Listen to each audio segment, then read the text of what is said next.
ఓం గం గణపతయే నమః. ఓం దుం దుర్గాయే నమః. ఓం గురవే సర్వలోకానాం విషజే భవరోగిణాం నిధయే సర్వవిద్యానాం శ్రీ దక్షిణామూర్తయే నమో నమః. శ్రీ మేధా దక్షిణామూర్తయే నమః. ఆదిత్యాయ చ సోమాయ మంగళాయ బుధాయ చ గురుశుక్ర శనిభ్యశ్చ రాహవే కేతవే నమః. ఈ యొక్క నవగ్రహ స్తోత్రాన్ని ఎవరైతే ప్రతినిత్యము కూడా చక్కగా తలుచుకుంటారో వారందరికీ కూడా ఈ జన్మలో కలిగేటటువంటి ఆయురారోగ్య వృద్ధి తప్పకుండా కలుగుతుంది అని ఋషివచనం.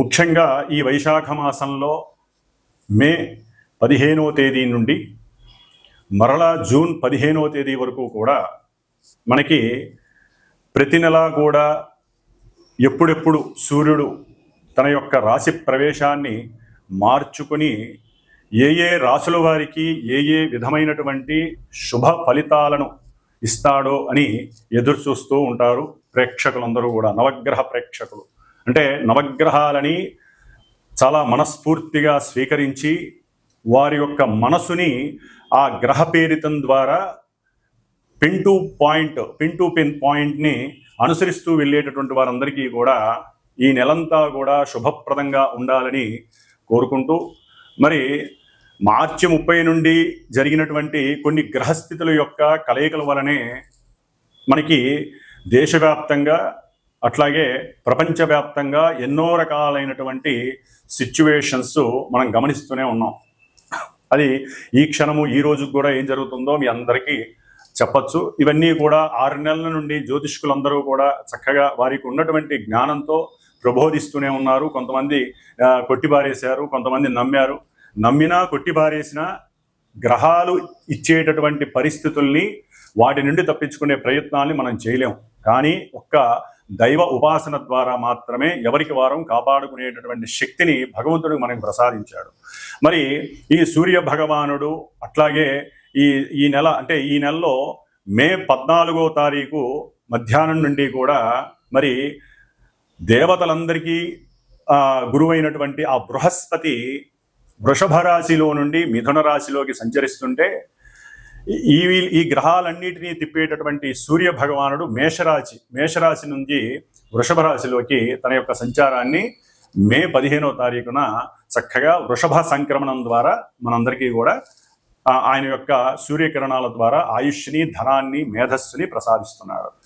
అట్లాగే మనకి ఈ నెలలోనే మే 18వ తేదీన దాదాపుగా 1.5 సంవత్సరాలు అనగా 18 నెలల పాటు ఛాయాగ్రహాలైనటువంటి రాహువు మరియు కేతువు, ఈ 2 గ్రహాలు కూడా మీనరాశిలోను ఇటు కన్యారాశిలో కేతువు, వీరిద్దరూ కూడా కొన్ని రాశుల వారికి ఎన్నో అగాధాలని, ఇబ్బందులని, విపత్తులని, పిచ్చిని, ఇట్లా ఒకటి కాదు ఎన్నో రకాలైనటువంటి సమస్యలని, ఇబ్బందులని కొని తెచ్చే ఉన్నారు. కొంతమంది రాశులకి ఇప్పుడు ఈ రాహుకేతువుల వలన దోషము, మరికొంతమందికి చక్కగా విముక్తి కలుగుతున్నాయి. అవి ఏవే రాశిలో కూడా ఆల్రెడీ మీ అందరికీ కూడా కొన్ని వీడియోల ద్వారా పరిచయం చేశారు ఎంతోమంది జ్యోతిష్కులు. మరి వీరిద్దరూ కూడా మే 18వ తేదీన రాహువు కుంభరాశిలోకి అట్లాగే కేతువు సింహరాశిలోకి చక్కగా ప్రవేశాన్ని చేస్తున్నారు. మరి గురువు అయిపోయింది, రాహు అయిపోయింది, కేతు అయిపోయింది. అసలు సిసలైనటువంటి గ్రహము, చాలా కోపావేశము, భూమిపుత్రుడు, ప్రతి మనిషికి ఏదైతే ఉండకూడదో కోపము, ఆవేశము, ఇవన్నీ ఏవైతే ఉండకూడదో అవన్నీ ఉన్నటువంటి పుష్కలంగా ఉన్నటువంటి గ్రహం మంగళుడు, అట్లాగే కుజుడు, అంగారకుడు అంటారు. ఈయన జూన్ 6వ తేదీన అయిపోయి 7వ తేదీన నీచస్థితి అయినటువంటి కర్కాటక రాశిలో నుంచి చక్కగా సింహరాశి మిత్రక్షేత్రమైనటువంటి అగ్నితత్వపు రాశి అయినటువంటి మిత్రక్షేత్రంలోకి అడుగు పెడుతున్నాడు. ఎవరితో ఉంటాడు ఆయన? కుజవత్ కేతువు అంటారు. యాక్చువల్లీ కుజుడిచ్చే ఫలితాలన్నీ కేతు ఇస్తాడు అని చెప్పి మనకి శాస్త్రధర్మం. మరి వీళ్ళిద్దరూ కలుస్తున్నారు, కుజకేతువులు సింహరాశిలో. సామాన్యమైనటువంటి యోగము కాదండి, మహా అవయోగంగా చెప్పుకోవాలి ఈ యొక్క కుజకేతువుల యొక్క కలయిక. అట్లాగే శని రాహువులు కలిసి ఉన్నటువంటి వారు కాస్త రాహువు విడిపోతున్నాడు. కొంతవరకు అది ప్రపంచానికి క్షేమము, అట్లాగే కొన్ని రాశుల వారికి కూడా క్షేమప్రదము అని మనం చెప్పుకోవచ్చు. కాబట్టి ఈ కుజుడు జూన్ 7వ తేదీన కేతువుతో కలిసి సింహరాశిలోకి వచ్చినప్పుడు కొన్ని రాశుల వారికి, ముఖ్యంగా మేషము, వృశ్చికము లగ్నముగా ఉన్న వాళ్ళకి, రాశులుగా ఉన్నటువంటి వారికి, అట్లాగే ఎవరికైనా సరే కుజుడు యొక్క నక్షత్రాలైనటువంటి మృగశిర, చిత్త, ధనిష్ట ఈ నక్షత్రాధిపతి అయినటువంటి మరి అధిపతి కుజుడు కాబట్టి ఈ కుజుడు కేతువు కలిసినటువంటి ప్రభావం వారి మీద ఉంటుంది. అట్లాగే ఎవరికైతే వారి యొక్క జన్మజాతకంలో కుజ మహర్దశ కానీ కుజ అంతర్దశ కానీ నడుస్తుందో వారికి కూడా కొన్ని అవాంతరాలు, ఇబ్బందులు కలగడానికి అవకాశాలు పుష్కలంగా ఉన్నాయి. కాబట్టి వీళ్ళందరూ కూడా తప్పనిసరిగా సర్పగ్రహ దోష నివృత్తి కోసము, అంటే కుజుడు కేతువు అటు రాహుకేతువులకి కుజుడికి అస్సలు పడదు కాబట్టి కంపల్సరీ ఇంకా ఎన్నో రకాలైనటువంటి ప్రమాదాలకి దారి తీసేటటువంటి అవకాశం ఉంది. ప్రపంచ క్షోభం కూడా కలగడానికి అవకాశం ఉంది. ముఖ్యంగా రాజకీయ నాయకులు అట్లాగే దేశాధ్యక్షులకి ఇది ఒక గండంగా కూడా మనం భావించాలి. అయితే మన దేశంలో ముఖ్యంగా కర్మభూమి, యజ్ఞభూమి కాబట్టి ఈ యొక్క రాహుకేతువులు కుజుడి యొక్క ఈ మిశ్రమ ఫలితం, అంటే వీళ్ళందరూ కలిసినటువంటి సంయోగ ఫలితము ఎదిరించడానికి ఒక్క సుబ్రహ్మణ్యేశ్వర స్వామి ఒక్కడే మహానుభావుడు. ఆయన్ని మనం ఆరాధించటం, ఆయన హోమాలు ఎంత చేసుకుంటే అంత మంచిదండి. దాదాపుగా జూన్ 7వ తేదీ నుండి జూలై 29వ తేదీ వరకు దాదాపుగా ఈ కుజకేతువులు కలిసి ఉంటారు. ఈ మధ్యకాలంలో చాలా ఇబ్బందికరమైనటువంటి పరిస్థితులు ఉంటాయి. అట్లాగే జూన్ 17వ తేదీ నుండి జూన్ 30వ తేదీ వరకు కూడా ఈ రాహువు కేతువు మధ్యలో దాదాపుగా గ్రహాలన్నీ ఉంటాయి. అంటే చంద్రుడితో పాటుగా మిగతా సప్తగ్రహాలు ఉంటాయి కాబట్టి ఇది కాలసర్ప యోగ దోషము అంటారు. కాబట్టి ఏది జరిగినా ఇబ్బందులు కానీ, అవాంతరాలు కానీ, అగాధాలు కానీ ఈ మధ్యలోనే జరుగుతాయి ప్రపంచానికి మొత్తానికి కూడా. కాబట్టి అవన్నీ ఆపటానికి అందరం కూడా తప్పనిసరిగా ఎవరికి అవకాశం ఉన్నవారు వారి సొంత జాతకరీత్యా కానివ్వండి, ప్రపంచ క్షేమం, దేశక్షేమం కోసం ఆ సుబ్రహ్మణ్యేశ్వర స్వామి ఆరాధనలు, పూజలు, హోమాలు చేయటం ద్వారా వాళ్ళు శాంతించి, కుజరాహుకేతువులు శాంతించి దేశం సుభిక్షంగా ఉంటుంది. ఈ యొక్క కొట్లాటలు కానీ, యుద్ధాలు కానీ, ఈ భయ ప్రకంపనాలు కానీ ఇవన్నీ కూడా తగ్గిపోతాయి. ఎన్నో అగ్ని ప్రమాదాలు జరగడానికి అవకాశం ఉంది. ఎన్నో రకాలైనటువంటి రాజదండనలు, అంటే రాజకీయ పరంగా ఎన్నో ఇబ్బందులు ఎదురే అవకాశాలు ఉంటాయి. ఇవన్నీ కూడా మనం దరిమిలా పక్కకి తోసేయడానికి అవకాశం ఉంటుంది. కాబట్టి ఈ యొక్క వృషభ సంక్రమణానికి మేషరాశి నుంచి మరి వృషభంలో రవి, అట్లాగే మిథునంలో గురుడు, అట్లాగే మనకి సింహరాశిలో కుజకేతువులు, కుంభంలో రాహువు, అట్లాగే ఈ బుధుడు శని యొక్క సంయోగం నుంచి ఎప్పుడో 7వ తారీఖే బయటకు వచ్చేసాడు. మే 7వ తారీఖునే. శుక్రుడు కూడా ఇప్పుడు దాదాపుగా మే 31 అంటే మే 31వ తేదీన శని నుంచి విడి మేషరాశిలోకి వస్తున్నాడు. కాబట్టి ఒక్క శని మాత్రమే మనకి మీనరాశిలో ఉంటాడు. కాబట్టి సాధ్యమైనంత వరకు కొంత ప్రభావం, అంటే మనకి కలిగేటటువంటి కొన్ని ఇబ్బందుల నుంచి ఈ ఒక్క శని మాత్రమే ఉంటాడు. కాబట్టి ఇబ్బందులన్నీ కూడా తొలగిపోతాయి. ప్రపంచం కొంచెం సుభిక్షంగా ఉండడానికి అవకాశం ఉంటుంది. కాకపోతే కొన్ని గ్రహాల యొక్క కలయిక మంచిది కాదు కాబట్టి కాలసర్ప యోగ దోష ప్రభావం మన దేశం మీద, ప్రపంచం మీద ఉంటుంది.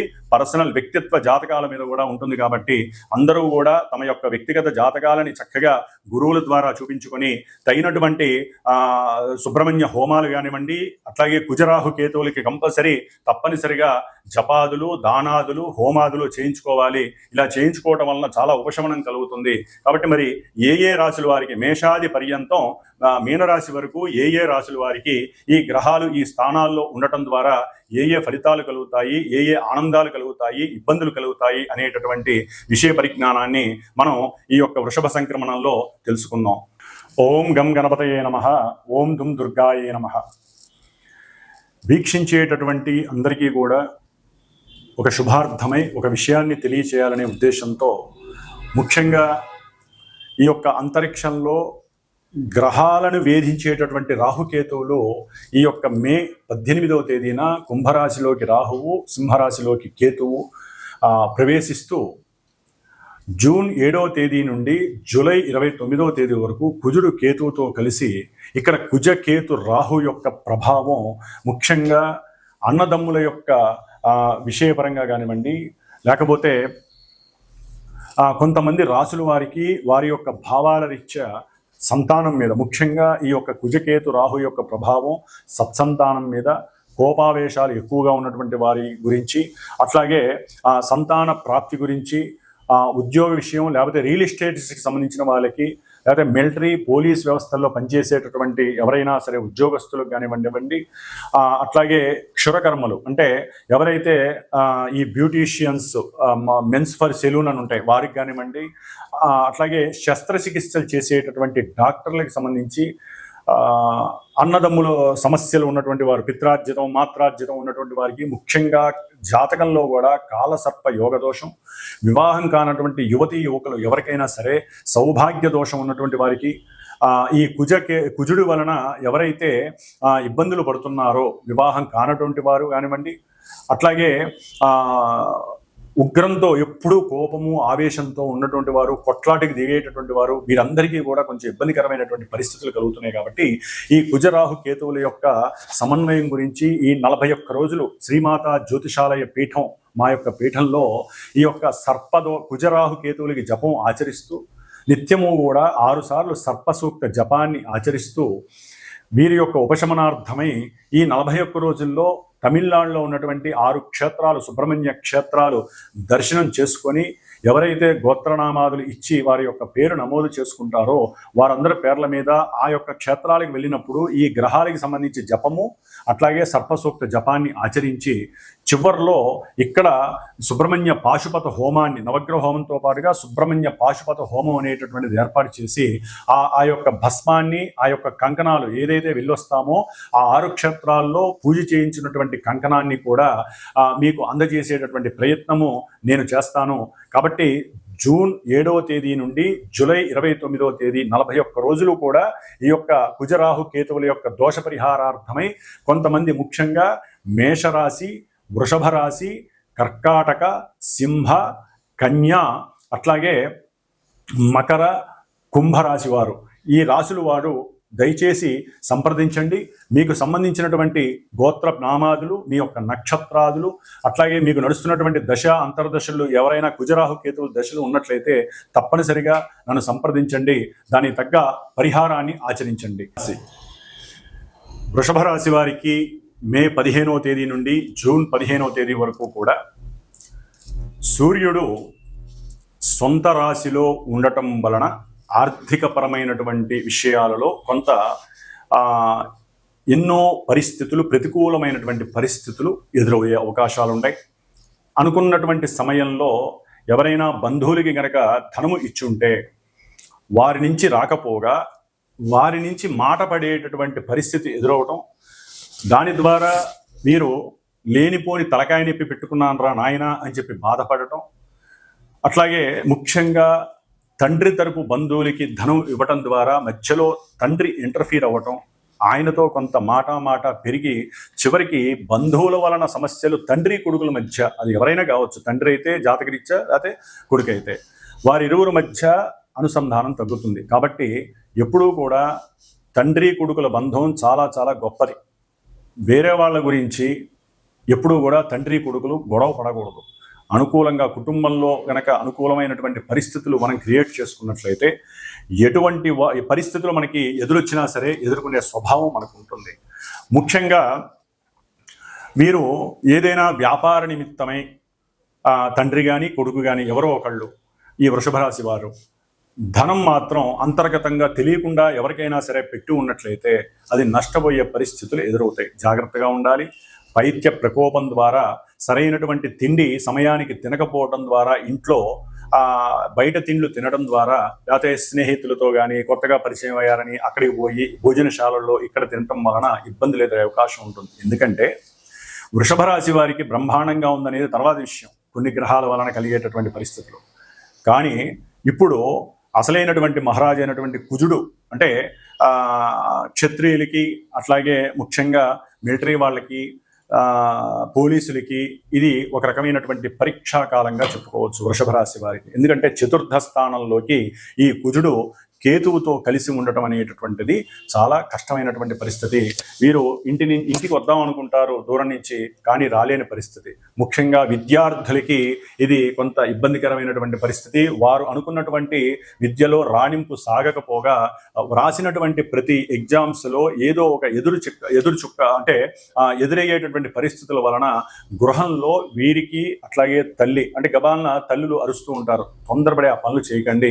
కుజకేతువుల యొక్క కలయిక వలన చదువులో వృషభ రాశి వారికి ఆటంకాలు వస్తాయి. గృహ వాతావరణం చెడుతుంది. దాని ద్వారా తండ్రి ప్రకోపంతో అయ్యి లేనిపోని మాట పెరిగి కుటుంబంలో ఒక రకమైనటువంటి అలజడి కలగడానికి అవకాశం ఉంటుంది. అన్నదమ్ముల మధ్య గొడవలు ఒక తారాస్థాయికి వెళ్ళే అవకాశం ఉంటుంది. కొంచెం జాగ్రత్త వహించాలి. గ్రహస్థితులు బాగాలేనప్పుడు మాత్రమే మనం వాటిల్ని తెలుసుకొని వాటిల్ని బాగుపరుచుకోవడానికి ఈ పూజల కన్నా ముందు మన యొక్క మనసుని ప్రేరితం చేసుకోవాలి. ఎందుకంటే గ్రహాలన్నీ మన మనసు మీద మాత్రమే ప్రభావితం చూపిస్తాయి కాబట్టి మన మానసిక కండిషన్ని ముందు మనం చక్కగా ఉంచుకోవాలి. ఉత్సాహంగా లేకపోతే కండిషనల్గా ఉంచుకోవాలి. అది కూడా మనకి శక్తి సరిపోకపోతే అప్పుడు మాలాంటి గురువుల్ని ఆశ్రయించి ఏ గ్రహాలకి ఏ జపాలు పూజలు హోమాలు లేకపోతే అభిషేకాలు చేయించుకోవాలనేటటువంటి విషయాన్ని మాత్రమే మీరు చేసుకోవాలి. ముఖ్యంగా వృషభ రాశి వారికి బుధుడు శుక్రుడు ఇరువురు కూడా 12వ స్థానంలో ఉండటం ద్వారా అకాల భోజనం వల్ల ఇబ్బందులు, అట్లాగే ఆర్థికపరమైనటువంటి విషయంలో కొంత సంక్షోభం కలిగే అవకాశం ఉంటుంది. పెద్ద గ్రహాలైనటువంటి గురుడు మారడం ద్వారా ఆర్థికంగా వ్యాపారంలో వృద్ధి కలిగే అవకాశం ఉంటుంది. వీరు మాట్లాడే మాట వలన వీరికి అప్పులు కూడా తొందరగా పుడతాయి. అట్లాగే ఏదైనా గొడవలు ఉన్నట్లయితే కుటుంబంలో అవన్నీ కూడా సమసిపోయి ఈ గురువు అంటే పెద్దవాళ్ళు ఎవరో ఒకరు తండ్రి కానీ లేకపోతే గురు సమానులు కానీ ఎవరైనా కుటుంబంలో ఇంటర్ఫీర్ అయ్యగలిగితే కనుక బంధువుల్లో ఎవరైనా పెద్దవాళ్ళు వీళ్ళ కుటుంబంలో ఎప్పటి నుంచో కారుచిచ్చులా ఉన్నటువంటి కొన్ని సమస్యలు పరిసమాప్తి అవుతాయి. కుటుంబంలో ఆహ్లాదకరమైనటువంటి వాతావరణము, ఎప్పుడూ చూడనటువంటి ధనాన్ని వీరు చూసేటటువంటి అవకాశము గురుడు వలన. అట్లాగే ఈ యొక్క వృషభ రాశి వారికి యోగకారకుడైనటువంటి శని చూడటం ద్వారా తన యొక్క తృతీయ దృష్టితో చూడటం ద్వారా చక్కటి ఆర్థిక లాభాలు ఇవి ఉంటాయి. ముఖ్యంగా వీరు చేసేటటువంటి వృత్తి వ్యాపారాల యందు చాలా వృద్ధి ఎక్కువగా ఉండేటటువంటి పరిస్థితి చక్కగా కనిపిస్తోంది. ఆకస్మికంగా ధనము దూర ప్రాంతాల నుంచి తండ్రి వలన కానీ గురు సమానుల ద్వారా కానీ లేకపోతే పుత్ర సంతానం ద్వారా కానీ ఆర్థికంగా వీరికి లాభపడే అవకాశాలు ఎక్కువగా ఉంటున్నాయి. ఏదేమైనా సరే విద్యార్థులు మాత్రము సుబ్రహ్మణ్య ఆరాధన చేయండి. విద్యార్థుల కోసము లేదా గృహంలో ఏదైనా గొడవలు జరిగితే వారు ఈ కుజ రాహువులకి అట్లాగే 10వ స్థానంలో ఉన్నటువంటి రాహువు ఆయన కొన్ని సమస్యలను అంటే అనుకున్న కార్యక్రమాల్లో అభీష్టాలు సిద్ధించక ప్రయాణాలందు కానీ ఉద్యోగంలో ప్రమోషన్ల పరంగా కానివ్వండి ఎంత కష్టపడ్డా ఎక్కడో ఒక చిన్న వెలితి కనబడే అవకాశం ఉంటుంది. ఎందుకంటే ప్రతి గ్రహము ఏదో నక్షత్రంలో ఉంటుంది. ఆ నక్షత్రాలు సరిగ్గా అధిపతులు సరిగ్గా లేకపోతే మనకి బాగున్నట్టు అనిపిస్తున్నా కూడా కొన్ని ఇబ్బందులు ఎదురయ్యే అవకాశం ఉంటుంది. కాబట్టి ఎక్కువగా సుబ్రహ్మణ్య ఆరాధన చేయండి వృషభ రాశి వారు. ముఖ్యంగా గణపతి ఆరాధన ఓం గం ఓం అనేటటువంటి మంత్రాన్ని కానీ లేదా గణపతి అష్టోత్తరాన్ని కానీ షోడశ నామాలతో కానీ గణపతిని గరికతో అర్చించండి. కొబ్బరి నూనె నిత్యము తలకు రాసుకోవడం ద్వారా కూడా బుద్ధి వికసిస్తుంది. కొన్ని వచ్చేటటువంటి జీర్ణక్రియ లోపాలు అంటే జీర్ణాశయంలో కొన్ని ఏలిక పాముల వలన లేకపోతే కొన్ని అనారోగ్యపరమైనటువంటి అజీర్తి వలన గ్యాస్ ట్రబుల్స్ ఎక్కువయ్యే పరిస్థితులు ఉన్నాయి. అట్లాగే హృదయపరంగా కూడా కొన్ని ఇబ్బందులు వీరిని ఇబ్బంది పెట్టడానికి ఉంటాయి. ముఖ్యంగా బండ్ల మీద వెళ్ళేటప్పుడు జాగ్రత్త పడుతూ వెళ్ళండి. తొందరపడటం కానీ లేకపోతే పిచ్చి ప్రేలాపనలతో వెళ్ళటం ద్వారా కానీ లేకపోతే ఇలా చేయటం ద్వారా కొన్ని యాక్సిడెంట్లు అయ్యే అవకాశాలు ఉంటాయి. కాబట్టి కొంచెం జాగ్రత్త పడటం మంచిది. కాబట్టి వెళ్ళేటప్పుడు ముందు గణపతిని ప్రార్థన చేసుకుని బయటికి వెళ్ళండి. ప్రయాణాల యందు అతి జాగ్రత్త చాలా అవసరము. అట్లాగే ఆకస్మికంగా బిజినెస్ అంటే వ్యాపారం చేసే వాళ్ళకి ఆకస్మికంగా కొంత కంఫర్ట్నెస్ తగ్గి మాట అనుకొని బిజినెస్లో నష్టపోయే అవకాశాలు కూడా ఉండడానికి అవకాశం ఉంటుంది. ముఖ్యంగా వీరికి చతుర్థము అట్లాగే వృత్తిపరంగా అంటే ఉద్యోగాలు చేసే వాళ్ళకి కుజరాహుకేతువుల సమ్మేళనం మంచిది కాబట్టి కాస్త వీరు సర్పగ్రహ దోష ప్రభావాన్ని తగ్గించుకోవడానికి కుజగ్రహ జపాలని అట్లాగే రాహుకేతువుల యొక్క జపాలని చేయించుకుంటూ సుబ్రహ్మణ్య పాశుపత హోమాలు కానివ్వండి లేకపోతే సర్పసూక్త జపాదులు కానివ్వండి ఇన్ని రోజులని పెట్టుకొని చేయించుకోవడం ద్వారా మీకు కలిగేటటువంటి కొన్ని విఘ్నాలు ఆటంకాలు కోపావేశాలు లేకపోతే బిజినెస్ల్లో కొంత ఇబ్బందికరమైనటువంటి పరిస్థితులు ఈ గ్రహాల వలన వస్తాయండి. పెద్ద గ్రహాల వలన లాభం కలిగిన వీళ్ళు 1 నెల 2 నెలలు ఉంటారు కాబట్టి ఈ 2 నెలల కాలంలో ఇబ్బందులు కలగడానికి అవకాశం అవకాశం ఉంటుంది. కాబట్టి కొంచెం జాగ్రత్త పడటం చాలా మంచిది. ముఖ్యంగా సూర్యారాధన, ఆదిత్య హృదయ స్తోత్రాన్ని నిత్యము ఆరాధించడం ద్వారా శిరోవేదనలు కానీ, జీర్ణాశయం లోపాలు కానివ్వండి, లేకపోతే విద్య యందు ఆటంకాలు లేకుండా ఆరోగ్యము బాగుండటానికి అవకాశం ఉంటుంది. సెన్సెక్స్ కానీ, షేర్స్లో కానీ చక్కటి లాభాలు పొందటానికి ఆదిత్యుణ్ణి పట్టుకొని చక్కగా సూర్యారాధన చేయడం ద్వారా చక్కటి ధనప్రాప్తి కలగటానికి, బుద్ధి వికాసం కలగటానికి, మీరు మాట్లాడే ప్రతి మాట పక్కకి పోకుండా చక్కటి ఆనందమైనటువంటి ఆర్థిక పరమైనటువంటి లాభాలు కలగజేయడానికి, ముఖ్యంగా ప్రేమించేటటువంటి కొంతమంది ప్రేమికులకి కొన్ని అగాధాలు కలిగే అవకాశాలు ఉంటాయి. ముందు ముందు అవి మళ్ళీ చక్కగా ప్రపంచాలన్నీ తీరిపోయి అనుకూలమైనటువంటి వాతావరణం కూడా కలిగే అవకాశం ఉంటుంది. ఓం గం గణపతయే నమః.